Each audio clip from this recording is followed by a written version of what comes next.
بسم اللہ الرحمن الرحیم نحمدہ ونصلی ونسلم علی رسولہ الکریم۔ تین چیزیں ہیں، نمبر 1 ذکر، نمبر 2 شغل، اور نمبر 3 مراقبہ۔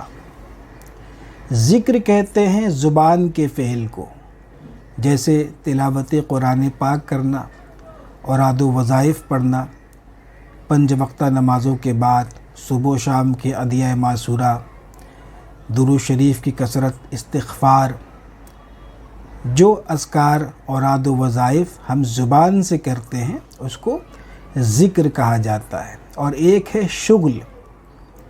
شغل دل کے فعل کا نام ہے اور اس کو ذکر خفی بھی کہتے ہیں، یعنی شغل بھی جو ہے وہ ذکر کو شامل ہے۔ ذکر زبان سے کرتے ہیں اور شغل جو ہے یہ بھی ذکر ہے لیکن یہ دل سے کرتے ہیں، اور اس میں مکمل بندہ جو ہے وہ ہمتاً مشغول ہوتا ہے، اس لیے غالباً اس کو اس لیے شغل کہا گیا، کیونکہ ذکر لسانی میں ایسا ہوتا ہے کہ ہم ذکر کر رہے ہوتے ہیں لیکن دل اور دماغ کسی اور جگہ لگا رہتا ہے۔ لیکن شغل میں ایسا نہیں ہوتا۔ شغل میں اگرچہ زبان خاموش رہتی ہے لیکن دل وہ ہمتاً مشغول ہوتا ہے اپنے شغل میں، اپنے ذکر میں، تو اس لیے اس کو شغل، غالباً اس لیے اس کو صوفیہ نے شغل کہا۔ اور تیسرا ہے مراقبہ، جو کہ ذکر اور شغل کو بھی شامل ہے۔ تو مراقبے میں کیا ہوتا ہے؟ مراقبہ کہتے ہیں کہ کسی شے کے تصور کو اپنے خیال کے احاطے میں لانے کا نام یہ مراقبہ ہے، یعنی کسی شے کے تصور میں بالکل غرق ہو جانا، ایسے مستغرق ہو جانا کہ وہ خود کا بھی پتہ نہ رہے، یعنی خود کو فراموش کر کے اس شے میں اس طریقے سے بالکل فنا ہو جانا، اس کے تصور میں اس قدر محو ہو جانا کہ وہ خود کی بھی خبر نہ رہے۔ تو یہ ذکر اور شغل کو بھی شامل ہے۔ تو اب بعض لوگ جو مراقبے کے خواہش مند ہیں، مراقبہ کرنا چاہتے ہیں، خواہ وہ کسی قسم کا مراقبہ ہو، لیکن ہمارے نزدیک مراقبہ جو ہے یہ ذکر کی بہت اعلیٰ قسم ہے، یعنی کہ یہ دائمی ذکر اس کو کہیے، حضور دائمی یا ذکر دائمی یہ کہہ سکتے ہیں۔ تو مراقب ہونا اور مراقبے کے لیے یہ ضروری ہے کہ پہلے وہ بندہ ذکر اور شغل کے مرحلے سے گزر چکا ہو۔ یعنی صوفیہ کسی ایسے شخص کو مراقبے کی تعلیم نہیں کرتے تھے یا کرتے ہیں کہ جو ذکر اور شغل کے مرحلے سے نہ گزرا ہو۔ جب تک آپ بہت پابندی کے ساتھ عرصہ دراز تک ذکر اور شغل میں آپ انہماک پیدا نہیں کریں گے، اس میں منہمک نہیں ہوں گے، اس میں محو نہیں ہوں گے، اس کو اپنی عادت ثانیہ نہیں بنائیں گے، تب تک آپ کا مراقب ہونا جو ہے یہ بیکار ہے۔ آپ مراقب ہوں گے تو بس خیال منتشر رہے گا اور آپ کی ساری کوشش اس بات پہ رہے گی کہ بس خیال کو کسی طور پر یکجا کر لیا جائے، ایک یکسوئی حاصل کر لیا جائے۔ تو محض یکسوئی حاصل کرنا وہ صوفیہ کے یہاں جو مراقبہ ہے یہ اس کا حاصل صرف اس مراقبے کا حاصل یکسوئی حاصل کرنا نہیں، یکسوئی تو آپ کو ذکر اور شغل میں ہی جو ہے وہ یکسوئی حاصل ہو جاتی ہے۔ تو یکسوئی اور مراقبے میں فرق ہے۔ ذہن کا یکسو ہو جانا، پرسکون ہو جانا، یہ تو بہت ہی ابتدائی مرحلے کی بات ہے جو کہ ایک ذاکر کو بھی، ایک شاغل کو بھی میسر ہوتا ہے، لیکن مراقبہ جو ہے یہ اس سے بھی اوپر کی چیز ہے، اور مراقب ہونے کے لیے ذاکر ہونا اور شغل اختیار کرنا، شغل قلبی اور ذکر لسانی، یہ ضروری ہے۔ اچھا، اب یہ چونکہ فائدے کے طور پر ہم نے جیسے 2 باتیں عرض کر دی، آج کی اس نشست میں خاص طور پر اشغال درود شریف جو ہے وہ آپ کو میں 2 شغل جو سرکار ابوالحسین احمد نوری مارحروی رحمۃ اللہ تعالی علیہ نے تحریر فرمائے۔ آپ فرماتے ہیں کہ ایک روز میں نے اپنے شیخ برحق شاہ آل رسول احمدی رضی اللہ تعالی عنہ سے عرض کیا کہ اس فقیر کو اپنے باقی ماندہ اشغال میں سے کچھ اشغال تعلیم فرمائیں۔ ارشاد فرمایا کہ یہ 2 اشغال درود شریف اختیار کر لو کہ ہمیں ہمارے مرشد برحق حضور آل احمد اچھے میاں مارحروی رحمۃ اللہ تعالی علیہ نے یہی دونوں شغل ہمیں مرتبہ سلوک کے اختتام پر تعلیم فرمائے تھے۔ سبحان اللہ۔ دیکھیں درود شریف کا شغل جو ہے یعنی سلوک کی ابتدا بھی اس سے ہو رہی ہے، اور مرتبہ سلوک کا کوئی اگر منتہی بھی ہے تو اس کو درود شریف کا شغل ہی بتایا جا رہا ہے، تو بغیر اس کے مومن جو ہے وہ زندہ رہ ہی نہیں سکتا۔ درود شریف کا شغل یعنی درود شریف کا اہتمام کیے بغیر مومن جو ہے وہ سالک کا سلوک مکمل نہیں ہوتا، مومن کا ایمان کامل نہیں ہوتا۔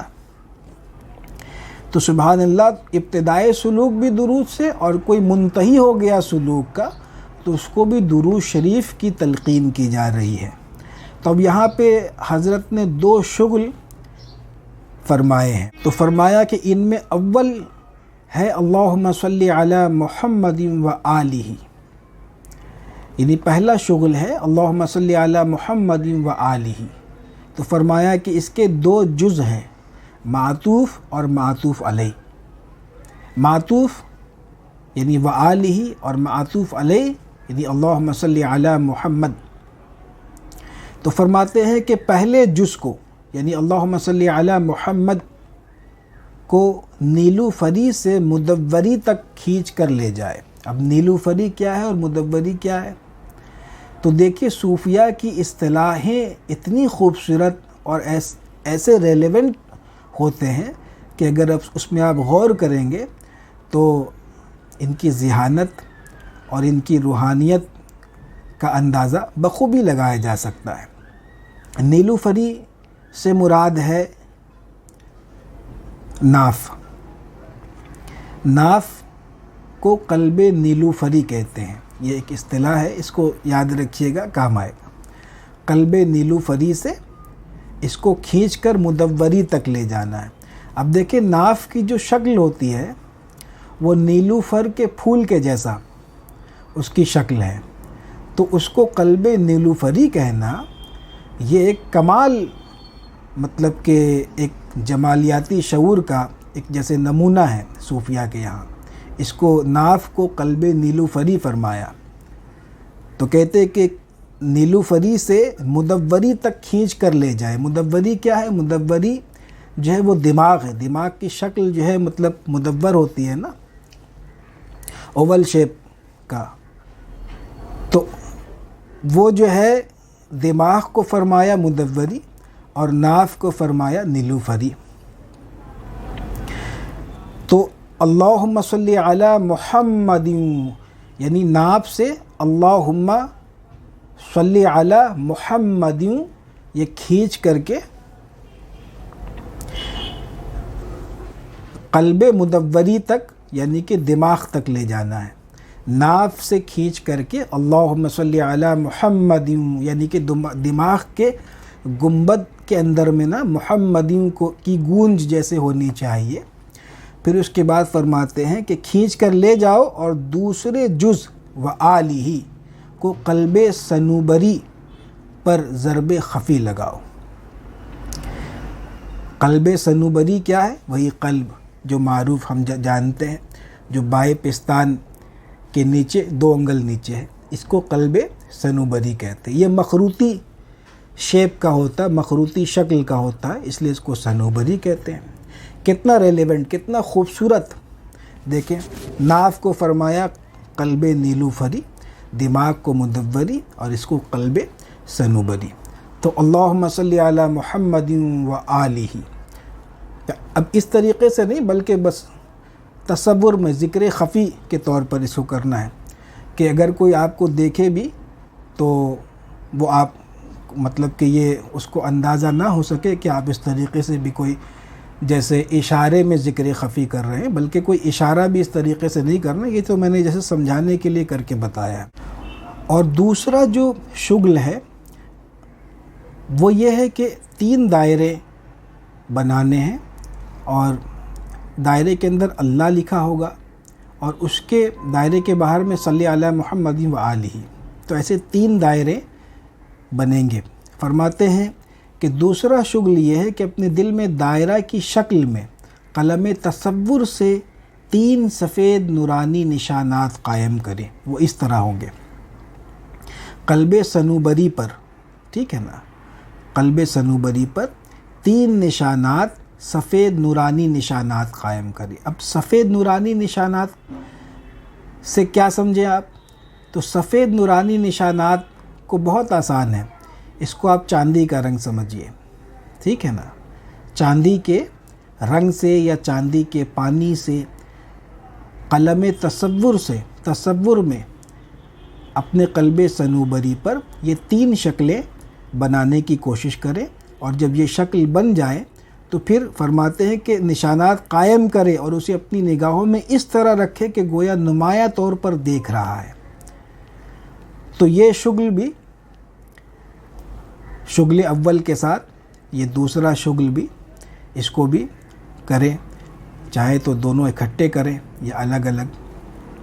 اور ظاہر ہے کہ اس کے کرنے کے لیے اس کو وہ کرے جو دائم الذکر ہو، جس کو ذکر میں دوام حاصل ہو چکا ہو، جو ذکر کے بغیر زندہ نہیں رہ سکتا ہے، ٹھیک ہے نا، یعنی کہ جو ذاکر ہو، جو اوراد و وظائف کا پابند ہو، ایسا شخص ہی، ایسا مرید ہی اس ذکر کو کرنے کی ہمت کرے، اور اس کے لیے پہلے ضروری ہے کہ اپنے مرشد سے اجازت حاصل کرے۔ بے اجازت حاصل کیے اس قسم کے اشغال کو کرنا مناسب نہیں ہے، لیکن یہ کہ ہم نے افادہ عام کے لیے اور یہ کہ شوق پیدا ہو اور درود شریف کی اہمیت معلوم ہو، اس وجہ سے ہم نے اس نشست میں ذکر کیا۔ دعاؤں میں یاد رکھیں۔ السلام علیکم ورحمۃ اللہ۔